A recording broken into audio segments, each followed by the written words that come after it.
The Ottoman Empire, during its era, stood as the most powerful army, conquering numerous regions decisively. Nonetheless, their invasion of the Balkans faced stiff resistance. The people of this region resisted the intruders for almost 200 years, defying their rule for long after.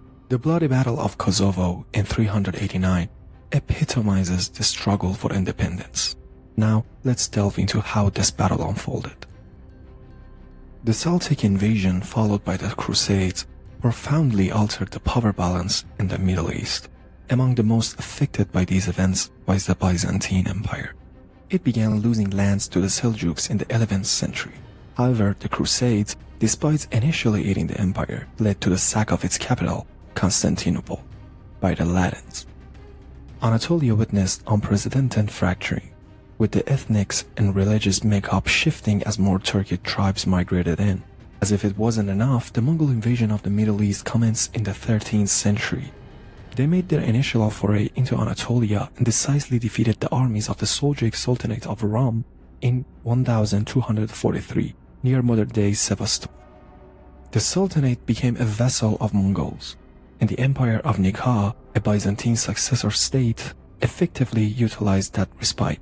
By 1261, the Greeks recaptured the Constantinople, restoring the Byzantine Empire in parts of Anatolia and the central Balkans. Unfortunately, the Mongols pushed more Turkic tribes toward Anatolia from Central Asia and Iranian plateau. By the year 1299, Osman, the leader of one of these tribes, was granted a small piece of land along the Byzantine border for his military services to the Seljuks. In 1302, he defeated a Byzantine army near Nikah, leveraging the dissolution of Sultanate. In 1308, Osman gained independence, unlike other Balkan leaders. He eschewed the usual tribal infighting. Osman and his descendants adhered to a stricter version of Islam and found glory only in fighting against non-Muslims. His son Orhan captured the Byzantine city of Prusa, modern-day Bursa, and established his capital there. Nikah and Nicomedia fell to his troops in 1331 and 1337, respectively, with success raids into Byzantine lands in Europe.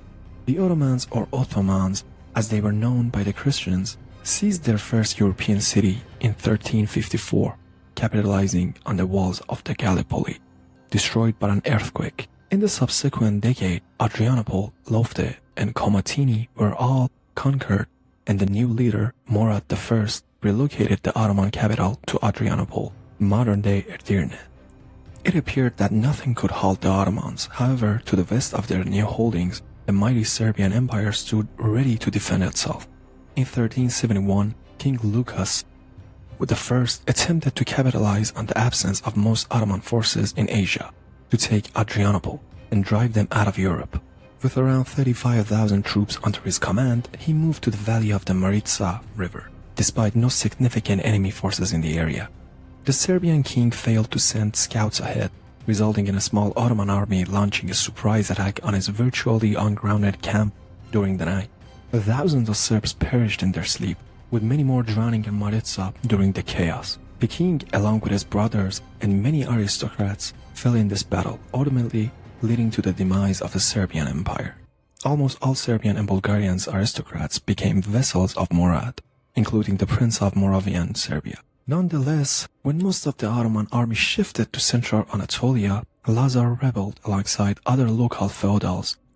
His victory at the Battle of Plugnik in 1386 bolstered his authority, enabling the formation of a broad alliance against the Ottomans. However, first Sultan Murad alongside his sons Bayezid and Yaqub and Lazar and his troops awaited them on the Kosovo, known as the Fields of the Blackbirds in Serbia. Let's seize this opportunity, they said, to discuss the composition of the opposing forces. Murad continues the expansion of his regular army, significantly differing from the troops once fielded by the Seljuks.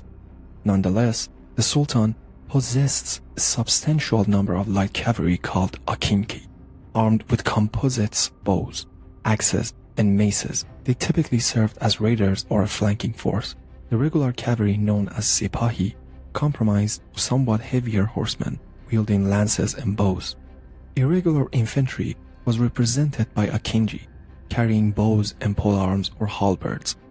Ottoman sultans also initiated the practice of forming elite janissary troops using personal slaves and Christian people. Armed with various weapons, janissaries served as the sultan's guards and encompassed both cavalry and infantry units. Additionally, the Ottomans had early cannons in their arsenal. In total, Murad commanded 15,000 troops in his battle. Conversely, the Serbs fielded a distinctly European army. Predominantly heavy cavalry supported by a handful of light hussars accompanied their infantry, which employed both bows and melee weapons as needed. Lazar had brought 30,000 warriors with him. The field of Kosovo was encircled by mountains to the west and east. Lazar understood that he couldn't confine the Ottomans in the open plains to the north, hoping instead that the terrain would hinder their use of superior numbers. Positions at the center, the prince commanded 15,000 troops, the cavalry leading the first line and the infantry behind. Vladislav led the left, while the local aristocrat, Vuk Brankovic, commanded the right, each with around 7,000 warriors. On the opposite side, the Sultan remained at the center with 20,000 regular troops, while Yaqub led 15,000 Anatolian warriors on the left. And Bayezid mirrored this force on the right. The Ottoman front line comprised archers who fortified a small trench with stakes. Most artillery was concentrated in the center for both armies. The battle commenced on June 15th with a volley from the Serb cannons, failing to reach the Ottoman lines due to distance. Ottoman cannons were similarly ineffective, prompting the advancements of their archers. Lazar ordered his cavalry forward in response, while the attack was halted by the Ottoman center and right flank. The Serb cavalry suffered significant casualties. However, the attack succeeded on the right, driving the Ottomans back to their camp.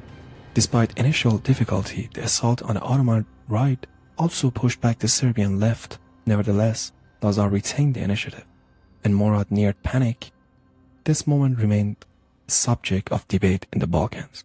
Leading the right flank of the Christian army, Vuk Brankovic took the field with the majority of his troops. Some allege he was a traitor who colluded with the Ottomans to abandon the battle, while others argue he saved the troops, enabling resistance for 2 more decades. This diversion freed the Ottomans' left, which advanced and flanked the Serb center. Under overwhelming pressure, the Serbian left began a slow retreat, eventually leading to the encirclement of their entire army. Simultaneously, Murad sent more of his troops forward to finish off the enemy, leaving himself vulnerable. Seizing this opportunity, a group of Serb knights broke the line of his bodyguards and assassinated the Sultan. Christian sources claim 11 knights sacrificed themselves to enable their comrade Milos Obilic to strike the enemy leaders dead. On another part of the battlefield, Lazar perished in combat. Both Lazar and Milos were reserved as saints by the Serbian church. With the prince's death, the battle descended into a bloodbath. While casualties were catastrophic on both sides, the Ottoman invasion of Europe persisted, with many battles yet to be covered.